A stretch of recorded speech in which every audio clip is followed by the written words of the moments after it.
so continuing on with Tarantula guard, we were looking at when your opponent dropped to combat base, 1 knee up. We'll continue on with that. So again, say I have my, we're not going to set up, so just keep our Tarantula guard. So I've got the spider hook in, the grip on the foot. Maybe I'm going to put my foot on the mat and make Jason take a step and he drops to combat base. So we've shown you things we can do when I'm on my right hip. We showed you Kiss of the Dragon last time and inverting underneath.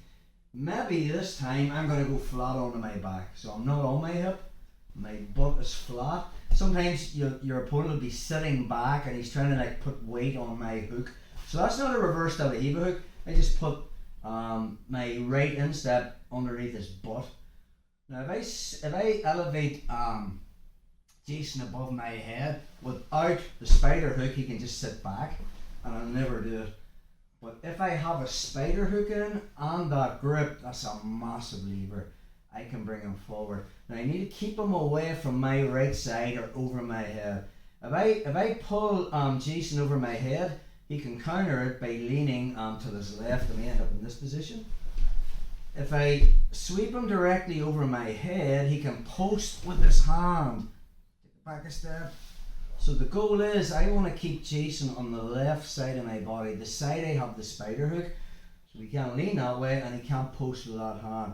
All I do is 3 pressures. I pull on the collar, I use my spider hook, I'm just pulling my hands above my head and I'm kicking him in my butt.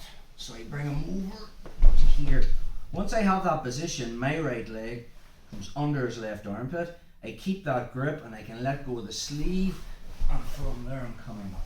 Again, options to armbar or get into a mounted triangle.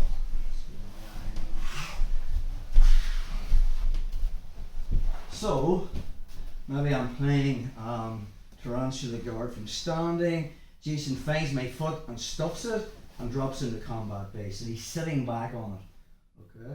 So using the pressure of the grip on the spider hook, I'm going to kick him forward, keeping him away from the right side, and keeping him away. If I sweep him directly over his head, he's going to post with his left hand, so I'm sweeping him over his right shoulder.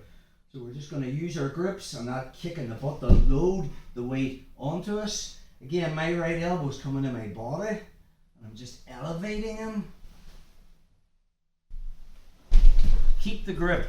Right foot comes into the armpit, and now from there, I lift my hips. I want my hips elevated. Again, I want the connection of the back of my knee across the shoulder line.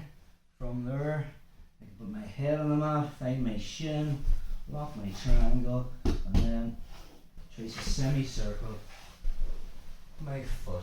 So that is the elevator sweep from combat base when they stuff the leg.